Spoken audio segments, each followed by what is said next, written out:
Much for coming to this evening's Human Library series program. Today we'll be discussing a pretty interesting topic. From the time that we got the idea, it's never been just about the program itself. It's been about having a conversation that's really important to a whole lot of groups of people. So it means the world to me that you guys are in the room. Also means the world that one of my best friends, my best friend for 13 years, is the presenter today. And we can be family in the room today. We've got people in here from all different walks of life, and we hope to tell the story of that. Human Library is all about telling the stories of folks of diverse backgrounds who face diverse challenges. I also need to say a couple names in the room, because this is not my idea, and I deserve none of the credit. Michelle Hammes, how do I pronounce? Hammes, thank you. This is her brainchild, so she introduced us to the system, and we've seen presentations from folks from Holocaust survivors, immigrants, people of all different facets of the LGBT community. And today, we'll get to discuss a virus that has a storied history and impacts millions in very different ways. So I want you all to feel free to have open, honest conversation. I also need to say thanks to Carly, who will be a part of this honest conversation, because without you, this would not be happening. Super glad to have Evan from Charleston Pride in the room today. And I'm excited about the conversation. So we'll start just with an introduction. I call him Chris, but he wants to be called Alex. Thank you. We'll have a brief introduction from Alex. The way we decided to go about this today, because the topic is so sensitive, we'll kind of double team the introduction. It's kind of hard to just talk about this free form without some sort of structure. So I'll just point a couple of very pointed questions that we had talked about earlier, and then from there we'll continue with the discussion. Does that work for everybody? Yep. Cool. So I'm going to join the audience, and then Chris, we can talk. Cool. Okay. If you'd like to start with an introduction, and then I'll follow up. Sure. My name is Christopher Felder. I prefer Alex, please and thank you. I'm a, now as of today, 28-year-old. Thank you. Just average day-to-day person who just happens to have contracted HIV. My life is no different from any of you guys in any sort of way. I'm here, I'm queer, and yeah, I'm me. Yeah, I've attended college, psychology major. People's, I guess, mental and emotional aspects are something that's a passion for me. So in any aspect, I look to comfort people in that sort of way. Concerning the topic, even still, I'm looking to, change the, tone down the volume of how this looks as far as society goes, because there is, I guess, a stigma. This is sort of somewhat of a bad thing, and I want to make it more so indifferent. I won't ever say it's actually good, but I can make it seem like, let's make this kind of the new normal instead of something that's so atrocious, something so just unnecessarily seen as something really bad. Thank you. Okay, so Chris, I remember when we first talked about you testing positive and what the realization that a friend of mine having the virus meant. Could you talk a little bit about what it was like for you revealing that information to those closest to you? Concerning me and you, it was, well, more so anyone. It was seen as I've already been educated and introduced to this much more closely. It wasn't a hard thing to do. It was just something I had to get accustomed to. And that's more so the real adjustment. I've never felt like this is a detriment to me in any kind of way. It's not something that's really life-changing. It's not a bad thing to me. It's just indifferent. It's like, oh, okay, well, you had surgery, you have a scar. Oh, okay, well, you have to mend it now. That's it. But it's not like something that, oh, wow, my life is totally different. I'm not changed. I'm the exact same person 4 years ago. So Nothing is different. Nothing. And letting people know that it was scary at first, but it's not now at all. It's more so, it's a relief. It's whenever I'm introducing a new person to me in that aspect, it's how they take it is out of my control. So it's a relief to let people know that, okay, this is how I am, and however you feel about it, I can't control, but it's off of my chest now. Here's the weight for you, and you take that. Awesome. When I first approached you about participating in this, I had a couple assumptions in mind. The first was that we introduced this information to people who had never talked to anyone who was HIV positive, or that people would be in the room who had no understanding of how to lead a normal life with HIV. So the first part of my question is, what made you accept the invitation? What made me accept this invitation was the idea alone. It seemed like a push in the right direction, something more forward, and I want to be a part of it. So that was the first portion of it. Secondly, I want to be a voice and a face, a normal face, rather than someone, I'm just an average day-to-day person. So I'd rather I want to show that,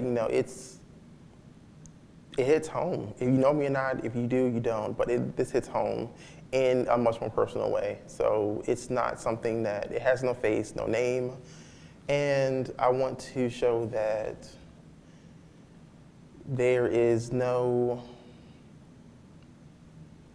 how can I say this? There's no demographic that this doesn't hit. So I want to show that, it's fine, and to be aware that, this is something that it can be right next to you, you don't even know. So that people can understand that it's okay, and to just be more aware of it, be more educated, and to understand that it's okay.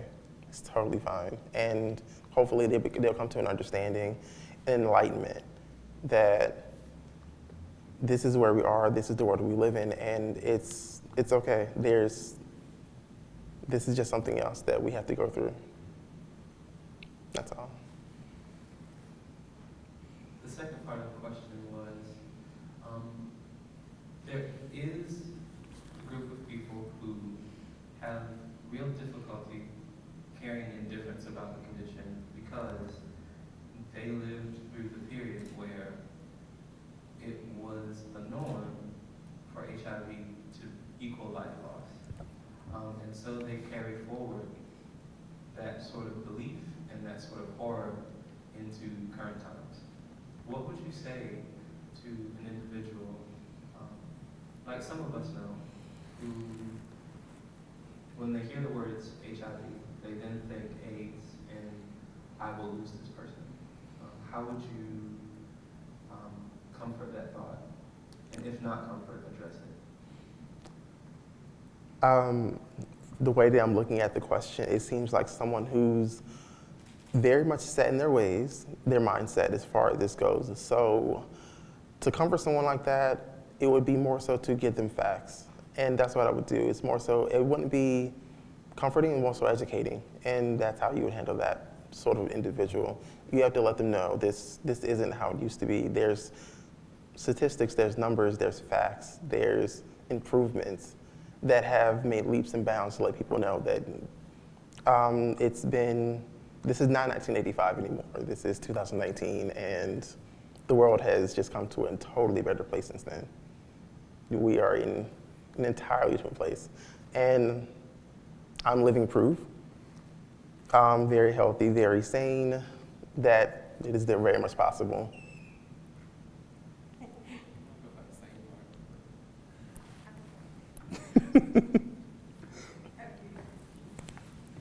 It kind of leads into it, but I was in high school in 2001, and participated in a lot of AIDS and HIV education. Mm-hmm.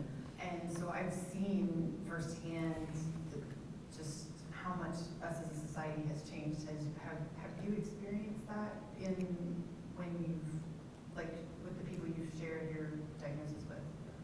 Have you experienced like a broad range of reactions, less fear, more of, oh, I know what that is? Yes, I'll say yes, because it just depends on the person. It's so random. I would say 96% of the people are like, oh, okay, well, it's fine, it's cool, no problem. And then you have that last 6% it's like, oh, well, no. That last 4% that's like, okay, I'm not okay with that. I didn't know, I'm not really comfortable with it. And then you had the last 2% that's like, oh, I never knew anything about that, I don't know. And they're just totally clueless to this, which the chance of really coming to someone like that is so rare these days. If you don't know at this point, yeah, you're really far behind, really far behind.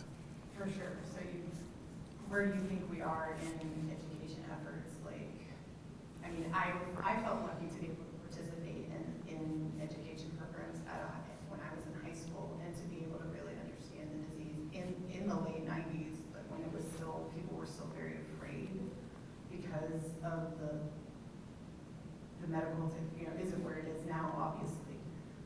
Where do you think we are? First and foremost, I'm proud, very proud, because hearing you say that you've actually got educated and experienced about that in the late 90s, I'm wowed, very wowed. I was a Girl Scout. It was a True Pride project that we did, and we worked with World AIDS Day and the opening of the South Carolina Aquarium. Oh, cool. I felt really blessed to be able to participate in that and to educate my fellow classmates in addition to them. Thank you for educating them. I appreciate it. I think we've made a lot of progress, because even in that point in time, that's really big to share something with you guys. My mom was HIV positive when she was actually pregnant with me, and she passed away when I was 9 in 2000. So I didn't find out until I was 15, but that was my real introduction to this virus, not when I contracted it. So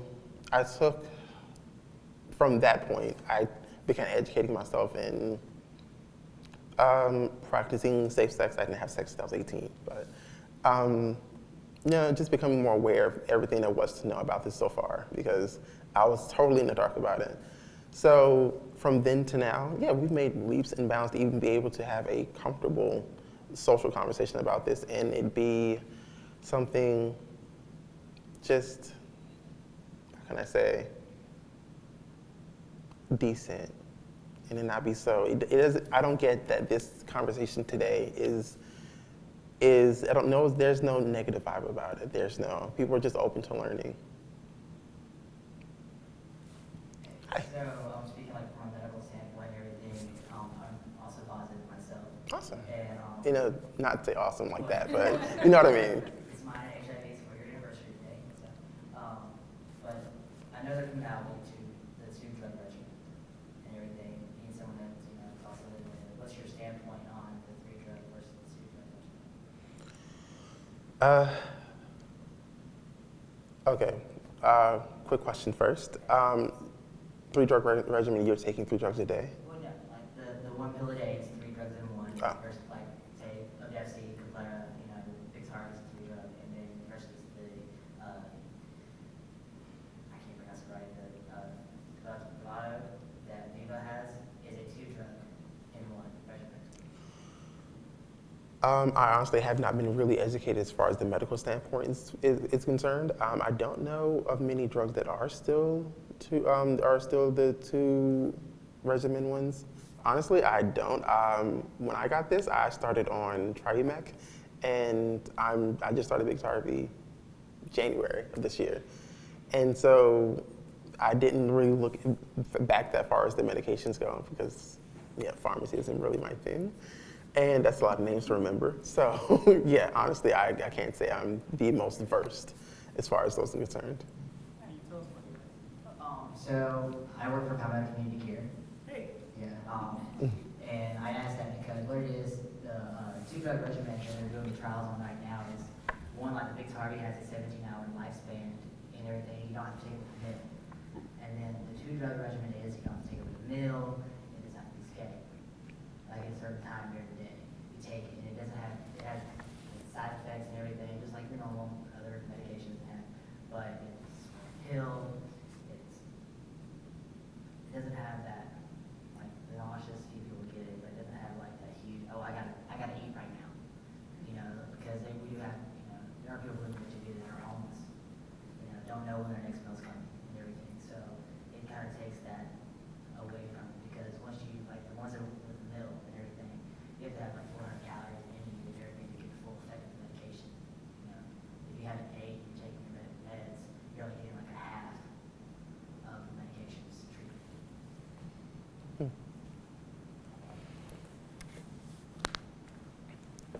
have so many questions. Lay them on me, please. The first thing that comes to mind is, I notice you're so calm and cool and collected and like very composed. You seem like a super chill person. And I'm just thinking, or wondering, if at first you ever felt resentful or frustrated that this happened to you and you never, like, or, you know, maybe you never took that like victim standpoint, but like something happened to you that you didn't have a choice about. And like now you're kind of thrust into the spotlight in this world. And whether people realize it or not, they kind of make you a spokesperson. You know what I mean? Yeah. Like your whole life is just in a different direction now. No, I've never felt like that actually. We're adults. We have sex. That takes two people. I'm very aware of myself and the standpoint that I took when I did that. And so at some point in time, you have to come to an agreement with yourself to say, I accept this, I accept the consequences of it. I prepared myself to accept the consequences of it long ago. So if it ever happened, I'm like, okay, well, this is me. I'm educated enough to know what to do about it, so what's the cry about? My life isn't ending. I don't look any different. Nothing's changing really besides taking a pill a day, so what's the issue? What's the cry about? Yeah, that's awesome. Look at everything in life, yeah. So like, I remember, okay, I'm trying to remember I'm at work, so I can't talk to you like you just purely my best friend, but I will. I remember what it was like for me when you told me. And do you remember my reaction? You were angry. I was pissed. And the reason I was angry was because I felt like someone had made a choice for you that whether you had accepted it or not, they still had no right to choose for you. Especially knowing, because in that adult situation, there were two fully responsible parties. One of the parties had knowledge that the other did not, or had the responsibility for a piece of knowledge that the other did. So, in my talks about the program with a couple patrons who I wish would show up today, but will probably watch later because it's raining and Charleston traffic is its own animal. What do you say to the family members of people who are diagnosed, who need to place blame somewhere? Because that's a very real need. Because it's a little bit different than a cancer or a diabetes, or it's purely preventable. Like technically speaking, it's purely preventable. So what do you say to the folks who need to place blame somewhere? Oh, as you know, I'm sort of a pacifist. So, nowhere. If you want to place blame, I don't find it healthy to point the finger at any certain party and direct anger where it should or shouldn't be. So, I don't think that the blame should be just placed on any one person or two individuals. And if so, let them bear the weight of that. But as family members, loved ones, it's not their responsibility to do. Let the parties who participated be the ones to take on the grief of that. But if you have any sort of your own grief about it outside, if you're looking through the window, then just look. You don't need to come in and make any sort of adjustments. You don't need to come in and speak. It's just, if you want to do anything, support from the sidelines. That's it. I think you answered my question. I was going to say, how could you support a friend or family member in this situation, or support something similar? What's the best, in your personal opinion? See where they are as far as their knowledge goes. See where they are as far as their mental health goes. That's about it. If they know what to do, where to go, then just be there for them. There isn't. I mean, that's pretty much any situation where you can say, what really can you do? But just make sure they're okay mentally. I recently had a friend who was diagnosed 2 months ago. I would say 2 months ago, a month and a half ago.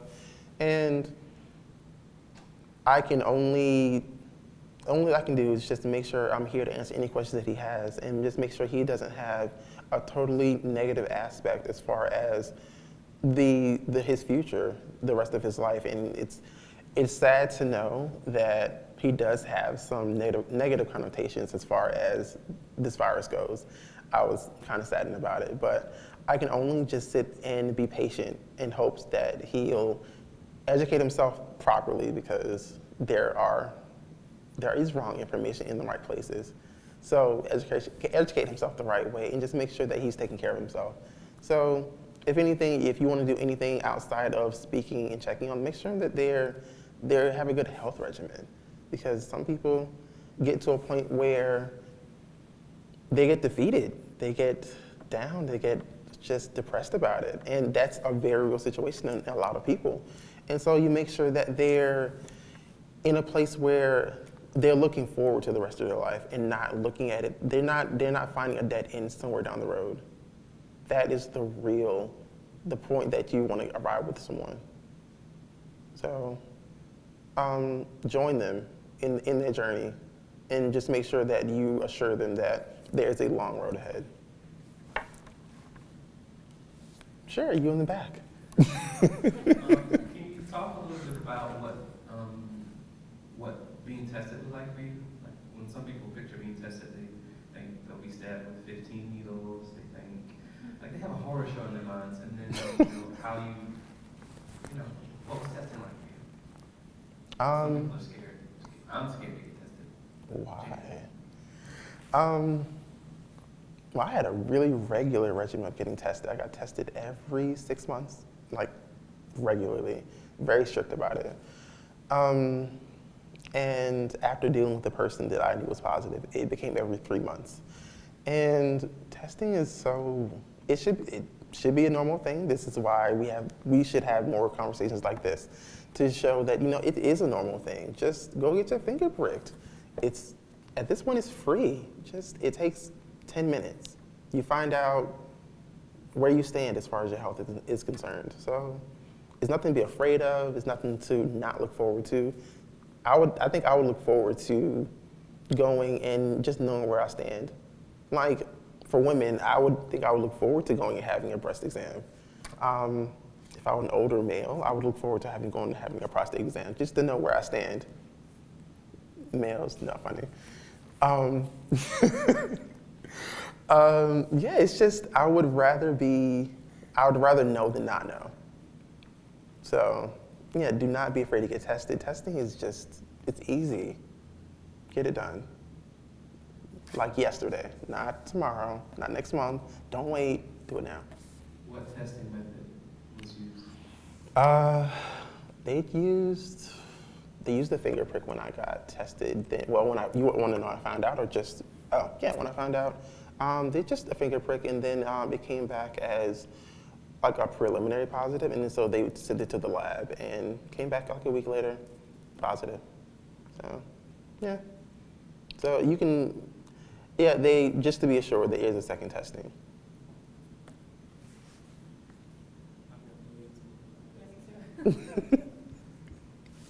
So when you found out, how did your life change to the point where you didn't want to go to work, talk to anybody? No. No, I was as calm as I am today as I was then.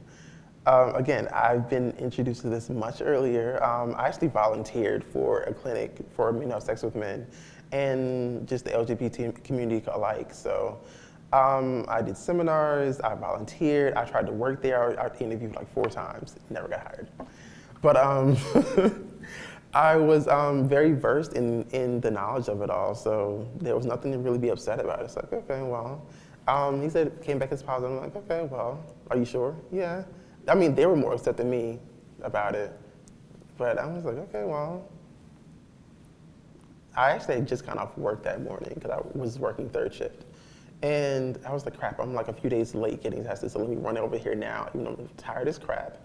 So I ran over, got tested, came back, and it's like, well, we'll get you set up with a caseworker, and I'm like, okay.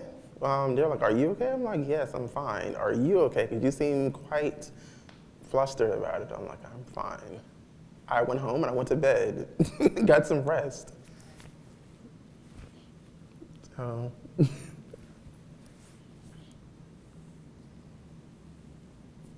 So speaking of stigma, has Mr. Friendly and his state chapters of the team continue to fight the war on stigma? What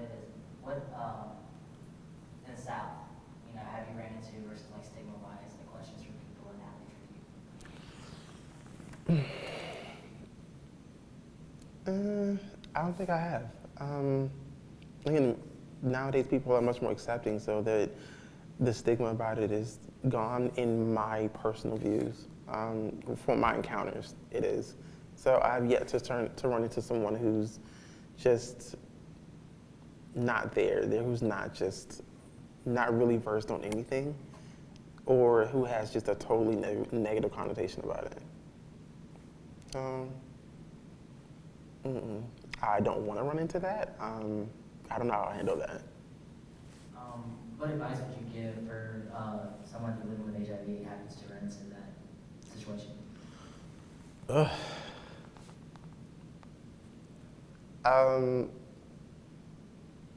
I would say grace the situation. If someone seems openly negative, also kind of angry about it, leave. Like that's just the totally wrong kind of vibe to be in. If they're, just unaware, kind of negative, but they seem more open to learning, educate them. Bring them a little closer to home. And slowly, of course, but yeah, just grace the situation and see how that would go. There's different ways of, grasping a lot of situations. So be aware of yourself, be aware of people around you, and go from there. What is your opinion or view on the disclosure law that as it's come up? Versus in South Carolina, you have to disclose your status to a sexual partner, whether you're undetectable or not, and which undetectable equals untransmittable. Right. So what is your views on that law?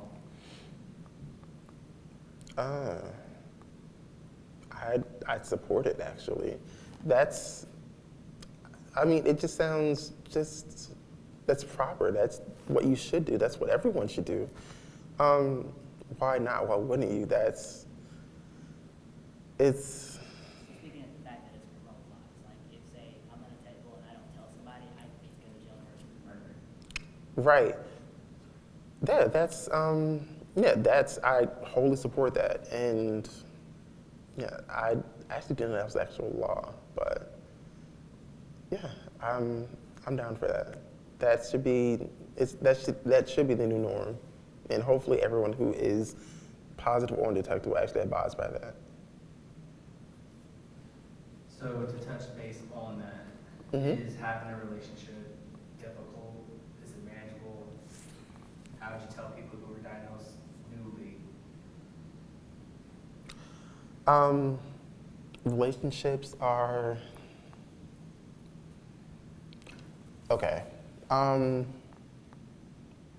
start from the beginning. If you're newly diagnosed, I recommend a very strict, safe sexual practices, because your body isn't in a place to be as close as you'd like.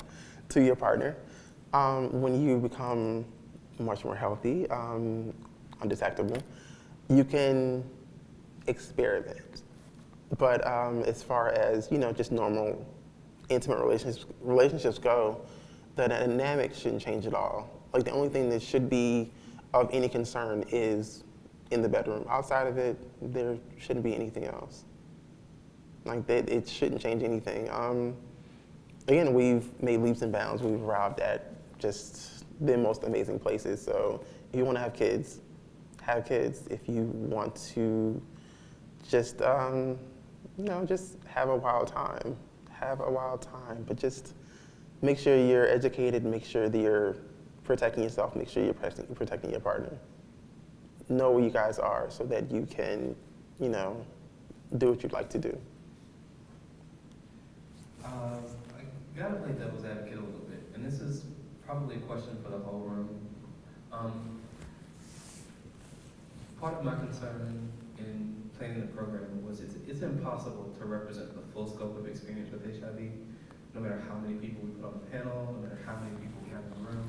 It's perfectly impossible to represent the full scope of the experience. Some of the conversations I've had, for some people, a lot does change. There's plenty that becomes extremely difficult after the diagnosis. And I guess what I wonder is, in those situations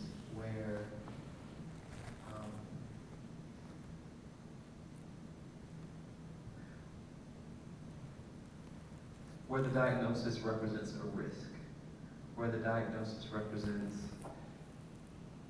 okay, I had to wait for my brain to work. I had no coffee, I'm tired. Anybody who works with me for the past 3 months knows that this is how my brain works. It's going to the disclosures piece and requiring that people disclose their status. In some circles, HIV, being HIV positive is, I don't want to make that comparison, I'm treading on thin ice here, so bear with me. Disclosures in the LGBT community.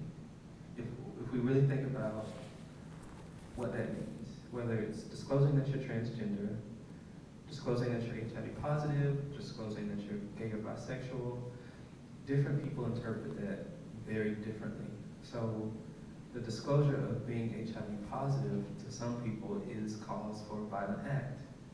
It's cause for shaming. It's cause for job loss in some instances. And again, this question is for the whole room. What do you think is the best way to address blanket disclosure? If the law in South Carolina, like it is in many places, is that you have to disclose your status, and there's no discretion at the individual level, what do you say to the fact that there is very different individual consequence? And not saying that the law is right or wrong, but what do we say to that? Should we think about it a different way?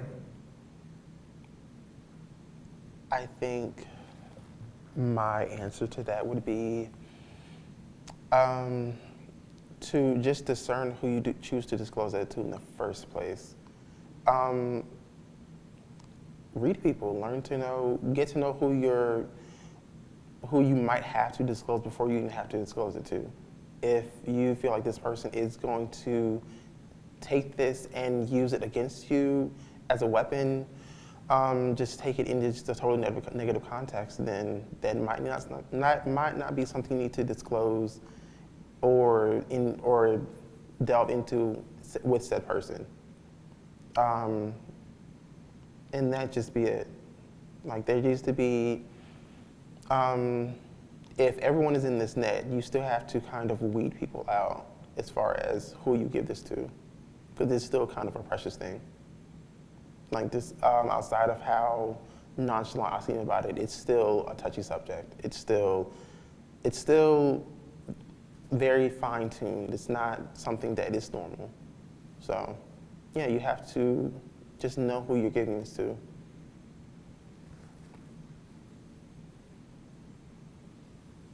How much do you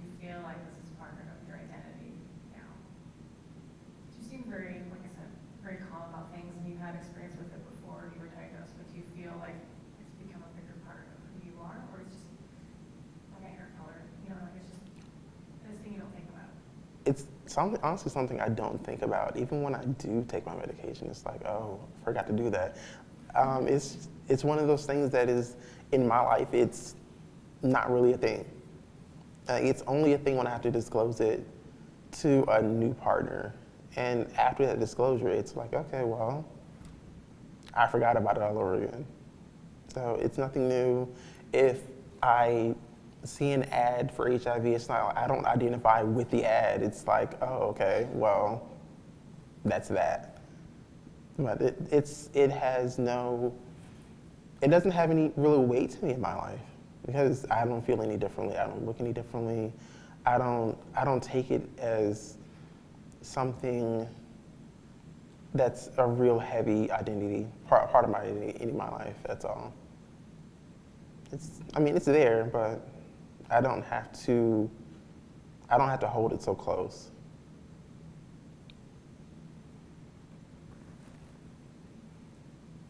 I have a question actually for the gentleman. I didn't catch your name, by the way.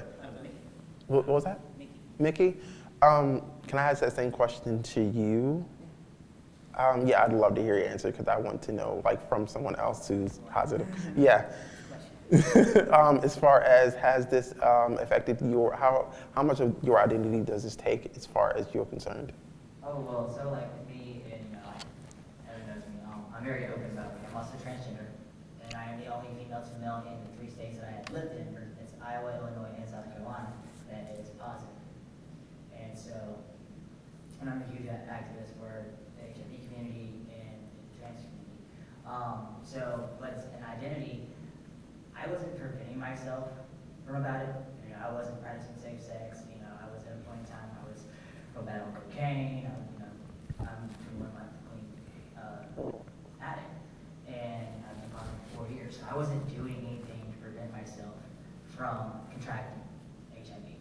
So when my test came back positive, I wasn't shocked. I knew it was going to because I wasn't doing anything to prevent it. So I took that as, well, now I have an entire group now that I can educate them about something else. I can be there for the next generation.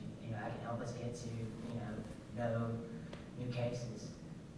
And so I did make it part of my identity because I just have to live with HIV. I'm not, roommating with it. It's just something I've got going on. Exactly.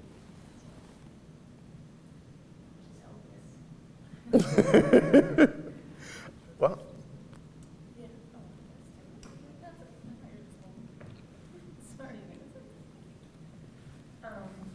I had a question about when you are actively advocating. mhm. Like, what's one of your favorite things or something that you really like to tell people? Like, I don't even know where I'm going with this, but just like educating people. You like to get that information out. What's one of your favorite things to educate people about or share?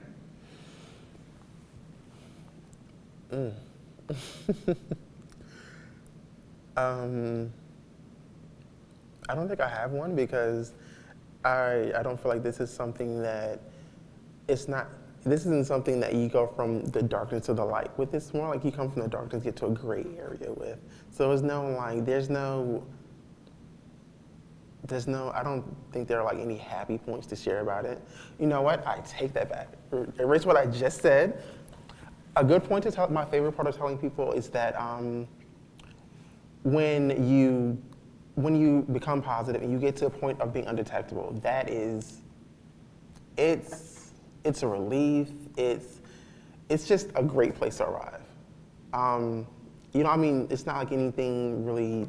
I didn't feel anything differently when I got told my numbers are down. I'm like, oh, okay, well, great. But was it a great feeling? Yes. Is it something that I felt great about sharing? Yes. That's saying that I'm back to being on the same status as everyone here. So I'll say that is my favorite portion of sharing people. That is the light. That is the rainbow that people try to arrive to right at the top.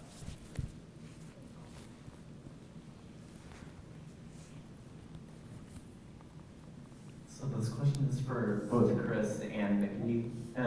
So as, already marginalized communities, as a person of color, as a trans individual of our community, and HIV-positive. Mhm. How do you, and I know you said you've had pretty good experiences, but in terms of, community dynamics within the community, and all of the various divisiveness, within the community, how do you, not that you necessarily would have the answer, but like, how do you feel like you get past that, specifically as, white gay males in the community? How do we get more of them in the room for events like this and open and honest conversations? How do we build a more supportive community? Because I understand we've come a long way, but I think events There's still a ways such to as- go. Right, such as this, and just in general within our community, different events. How do we support one another? How do we support you guys? Can I? Oh, sure. Well, for one, we need to stop stigmatizing ourselves within our community, and I can talk till I'm blue in the face of this. Throw out numbers, throw out graphs. Of course, no one wants to see a pie chart or that. Give people the numbers. Let's get more women in the room. Now, why? Because, women are very high risk. There is a lot of women living with HIV right here in our own town. But again, we don't know because it's up to everybody to disclose their own discretion when it comes to that. And throw out numbers at me because literally we stigmatize ourselves. Look at our prep boards. One's got a white guy on it, the other one's got a man of color on it. We just stigmatize ourselves. Granted, we have to go based on how our grants are worded. We get that, But if we're doing it to ourselves, and even people living with HIV are following right on the coattails of the stigma that we try to avoid and try to get away from, And like even in this situation, it's a very educational moment, and some of us do volunteer for these things. We don't mind being that person. But just because you have to run into somebody, somebody else living with HIV doesn't mean they're going to be that person to just, ooh, can I ask you this? I've always wondered this, because we're not the Bengal tiger at the zoo. So it all boils down to stigma. And we just need to stop stigmatizing ourselves within our own community. High five. I think to answer your question, it should be to start at home. And I don't mean, of course, in your home, but to start within our community on a much more close basis. And then branch out.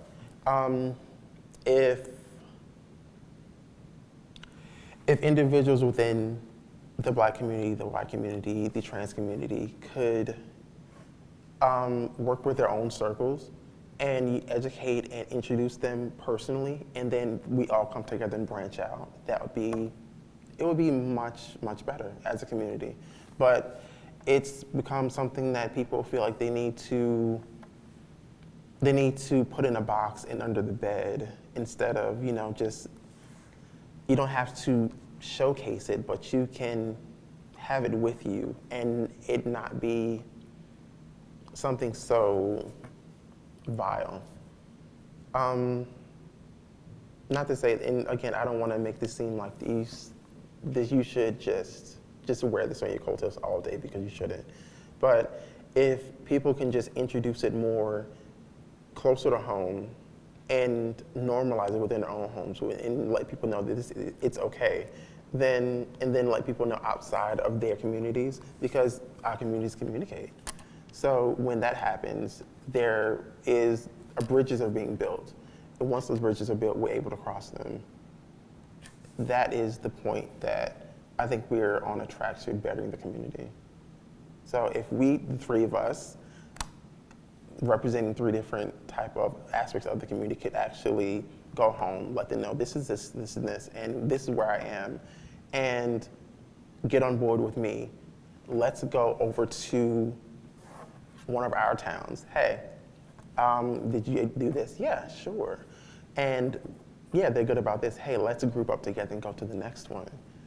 We can create a much bigger party.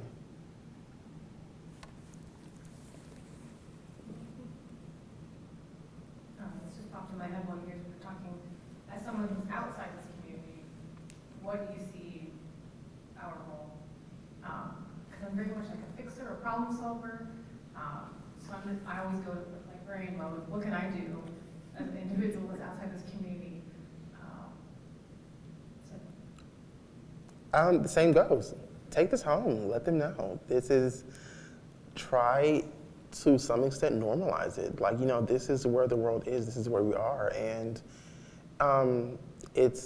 we're making improvements, but it's not coming to an end right now. So get on board. Learn. Know. Make sure you're there for the people that introduced to you. And that's it, really. Protect yourself as well. Yeah, and protect the people around you.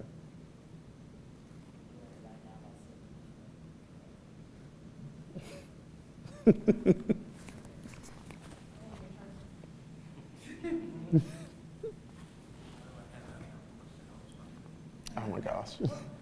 Carly, just what you, piggyback off what you were saying, I mean, I feel like our role as librarians is to be as informed as we can, so that way when we have, say, someone ask a question or seek out information, we have the tools to either direct them towards resources or community partners like Low Country. I saw your bag, Low Country Services. I mean, that's who I worked with back almost 20 years ago. Wow. Which I felt like that was a great partner to have with my Girl Scout troop, learning about HIV positive and educating. I educated my own parents who came of age in the 70s when they said they didn't know, they still didn't know. And I think they were a little hesitant, and I had to educate them, like, no, this is what we're learning.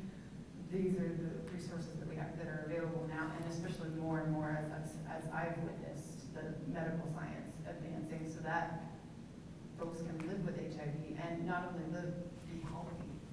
I just feel like that's one of my goals personally. I have a question about that, actually. Where are your parents now as far as HIV is concerned?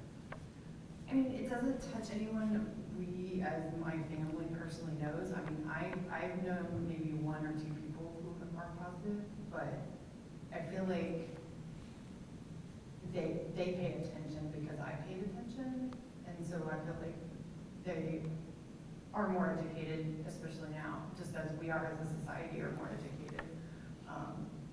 But other family members, I still try to say, that's not actually true, that's a myth, that kind of thing. I still am hearing it in 2019 from members of my own family.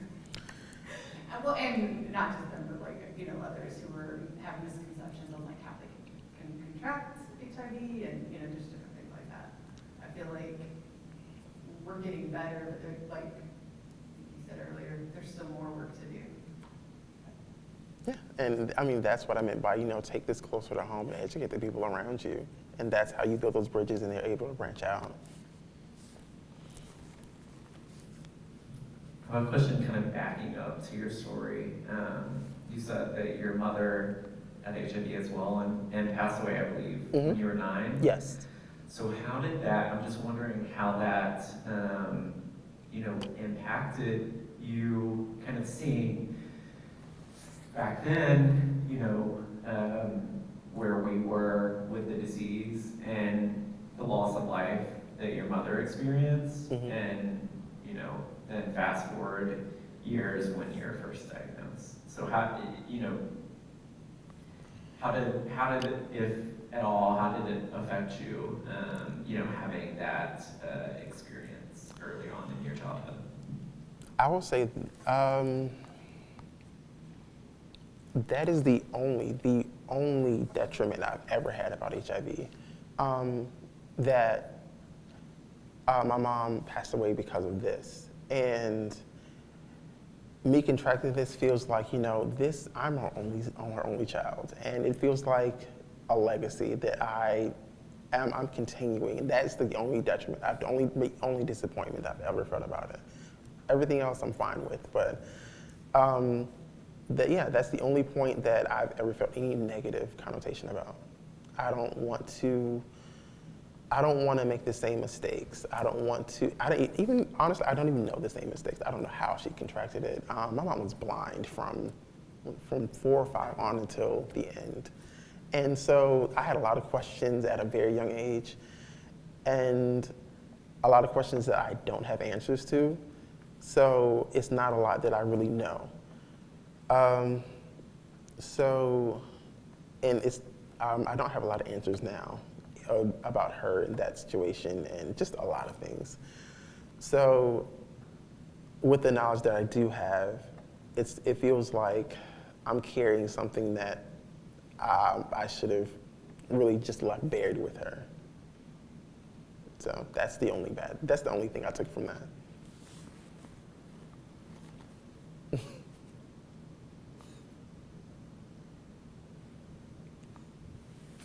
I'm in charge of wrapping it up, babe. Great conversation. I appreciate all of y'all for coming. I really do wish that there were 50 more people in the room, not for the sake of numbers, but just so people could hear this at the point of contact. Thank you so much for coming. Thank you guys so much for responding to emails and showing up. I hope that the information makes it to a place where people can access it like it will to our website and our social media streams. And I look forward to the next Human Library series.